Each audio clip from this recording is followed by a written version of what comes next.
હું મદદનીશ ચૂંટણી અધિકારી 145 માંજલપુર। हाल आप જોઈ શકો છો કે અમારે 216 બૂથ છે।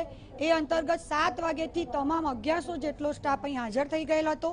એકાદ કલાકમાં એમના ઓર્ડર વિતરણ કર્યા બાદ ખૂબ જ ભયંકર ગરમીના કારણે તમામ સ્ટાફને 21 જેટલા રૂમ ફાળવેલા છે। એ અંતર્ગત એ લોકો ત્યાં બેસીને ઈડીસી વિતરણ તથા ચૂંટણીને લગતી અગત્યની જે સામગ્રી છે એ ગણી રહ્યા છે।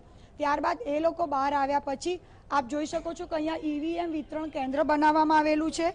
એ ઈવીએમ વિતરણ કેન્દ્ર અંતર્ગત એ લોકો અહીંથી ઈવીએમ લઈ લેશે।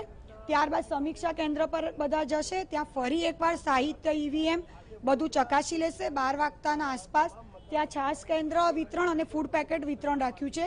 એ બધું થયા બાદ સઘન પોલીસ બંદોબસ્ત સાથે તમામ રૂટ રવાના થશે। ગરમીનો પણ પ્રકોપ છે, આ હવામાન વિભાગે પણ આગાહી કરી છે, તો ગરમીના કારણે હેરાનગતિ ના થાય એના માટે કયા પ્રિકોશન લેવા માટે અમે આપ જોઈ શકો છો કે ત્યાં એમ્બ્યુલન્સ, પ્રાથમિક સુવિધા, ઓઆરએસની સુવિધા, પીવાના પાણીની સુવિધા, છાશ વિતરણ કેન્દ્ર અને મેડિકલ ટીમ તથા એમ્બ્યુલન્સ અને ફાયર બ્રિગેડ પણ અહીંયા હાજર છે।